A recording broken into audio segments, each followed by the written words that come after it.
and let us all do we can to build a better future. So something interesting is going to be happening today. RFK Jr. is to testify in the House hearing on censorship. Now, if you've been watching Hard Lens Media, we have been very dedicated in regards to standing up against YouTube censorship. A lot of people in independent media are being silenced across all the social media platforms. And look, I hope that someday things do return to normalcy, that one day we have a meritocracy where one day the social media censorship does end. But it doesn't look like it's going to be improving anytime soon. And I want to be very clear on this, especially with a couple of the interviews that RFK Jr. has done on numerous channels, especially one that happened, I believe, 2 or 3 years ago, where he was interviewed by Mike Tyson on Mike Tyson's YouTube channel. And he was talking about his father, his uncle, again, RFK Sr., and of course, JFK. RFK Jr. was talking about, what probably could have happened to them. That video a few months ago was taken down because it supposedly violated the guidelines, even though it was about 2 to 3 years old. Shout out to Roger Meadows for actually saving and downloading that video. And yes, it is up on Rumble. Not on our channel, but I believe maybe on Mike Tyson's. It's somewhere on the Rumble platform. So please be sure when you have time to check it out. So I want to pull up this article here and talk about the censorship that he will be testifying against. Because also, again, RFK Jr. was interviewed by Kim Iverson, and that interview was taken down by YouTube. Anything that RFK Jr. has done in the past on social media, his accounts have been hit and, well, taken down because supposedly he's violating guidelines. What does that mean? So Democratic presidential candidate RFK Jr. is set to testify in a congressional hearing next Thursday on the federal government's role in censorship across the nation. On its website, the House Select Committee subcommittee on the weaponization of the federal government noted RFK Jr. as one of the 3 witnesses set to testify. Other witnesses include Breitbart journalist Emma Jo Morris and Louisiana Department of Special Assistant Attorney General John Sawyer. The subcommittee's hearing is set to focus on the federal government's role in censoring U.S. residents, the Biden administration lawsuit against Missouri over the state's gun rights bill, and allegations of cooperation between major tech companies and government agencies to hinder free speech. Case in point, the Twitter files, and most notably, Mark Zuckerberg's interview with Joe Rogan. And the only reason why I'm referencing that is because the Twitter files revealed, shout out to Matt Taibbi, who did a fantastic job, by the way, breaking that stuff down, revealed that, yes, there were government agencies who went to Twitter before Elon Musk bought it and told the Twitter executives what should and should not be posted on social media. They did the same thing to Facebook. Mark Zuckerberg admitted that in his interview with Joe Rogan. And one of the most notable stories that was censored was, again, Hunter Biden's laptop story, which was deemed as fake news, but only later on revealed as the truth. So there you go. This allows Kennedy's 2024 presidential campaign announcement in April. By the way, this follows Kennedy's 2024 campaign announcement in April. He has frequently been referred to as an anti-vaccine activist, and in June, YouTube removed an interview between Kennedy and Jordan Peterson for violating its guidelines against, again, misinformation, which, again, YouTube, World Health Organization said pandemic's over. Just throwing it out there. Just throwing it out there. Just throwing it out there. That's what the World Health Organization said. That's what they said.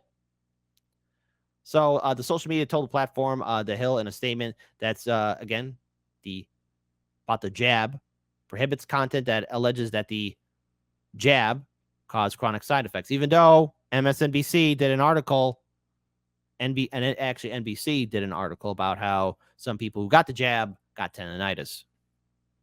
Just throwing it out there. That's a thing that happened. That is a thing that happened.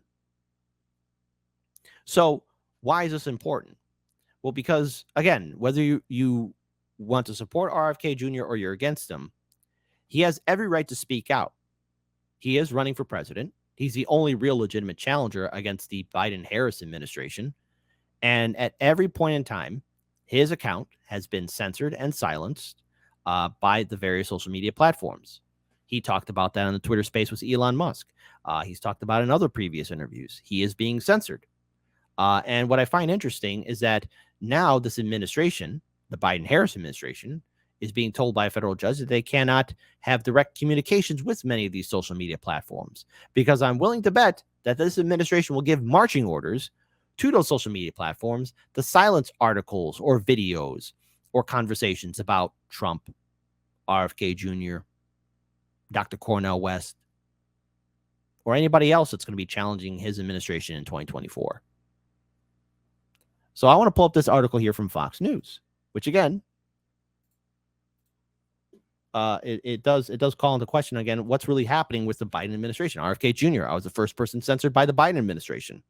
Following FBI Director Christopher Wray's often tense appearance before the House Judiciary Committee on Wednesday, Democratic presidential candidate RFK Jr.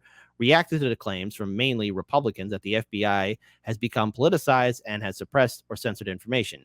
In exchange with Representative Mike Johnson, Wray claimed that the Bureau's focus is on maligning foreign disinformation, meaning foreign hostile actors who engage in covert efforts on social media platforms, just like what we do to other countries.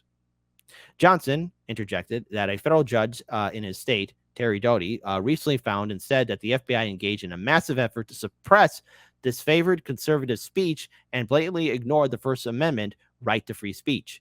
Kennedy told Fox News that the FBI has a history of being politicized by its top brass. Well, of course, hey, RFK Jr. Is the sky blue? Is water wet? I mean, come on. Let's have democracy in the chat. Type 1 if you're shocked that the FBI would be politicized. Type 2, dude, I knew this. Tell me something I don't know.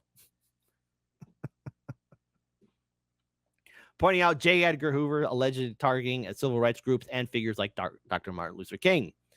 He suggested federal law enforcement in the past engaged in selective targeting under the Nixon and Bush administrations, adding that in Doughty's ruling that the Biden administration potentially violated the First Amendment via speech suppression, he was personally name dropped. It seems that they're also doing that selective targeting to any group now, to groups that are simply political enemies to the current administration, or at least of the Biden administration.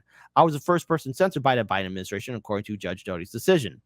Kennedy said the White House entreated Twitter and Facebook to censor him within 2 days of President Biden's inauguration. I'm still being censored. We know the FBI is involved and that the censorship, as well as a whole plethora of other federal agencies. Yes, plethora of other federal agencies. So they're all playing in on it. Kennedy added that through all the censorship he has weathered, social media sites have been unable to identify factual errors, which he has said led to the introduction of a new term, malinformation. So again, malign information. So I was not censored for misinformation or disinformation. My content's being taken down for malign information. Wow. So that's what's happening. That is what's happening. So again, more on this, because again, RFK Jr. faced a panel on U.S. government censorship, likely to also talk with White House suppressing again stuff about what took place during the pandemic. And so when he does this, this is going to be something that should capture all of your attentions. And this is going to take place on July 20th. All right. So RFK Jr. will be providing testimony in the House of Representatives. Well, not more in the House of Representatives, but at least at a subcommittee on the weaponization of the federal government. Okay, so we need to once again keep our heads on a swivel and be very well aware of what's happening outside and how our government is silencing those that dare speak outside the neoliberal narrative. Now, I made it very clear where I stand on how I'm going to vote in 2024. But what I find insulting is that here we have our government institutions dictating to the people with the help of corporate media and social media what you can and cannot see. These institutions, these platforms are telling you to your face that you're too stupid to figure things out for yourself. These institutions are telling you that you cannot think for yourself and that they're going to think for you. They're going to tell you how you should vote and how you should feel about certain issues. Now, that's not a democracy. And we should all be furious for the amount of times that corporate media, social media, and the two-party system have interfered on what we consume and what we watch. It's time for us to break away from this two-party system. So I wish RFK Jr. all the best, especially on July 20th when he speaks to the subcommittee. It is something we all should be paying attention to, and I'm interested to see the results. And again, RFK Jr. running as a presidential candidate, challenging Joe Biden for the nomination. I think this is the first time ever in a long time where we see actually a Democratic candidate even testifying before a subcommittee of Congress. So I said that the 2024 election cycle is going to intensify and it's going to be interesting. And we're still only in 2023. So stay tuned to Hard Lens Media.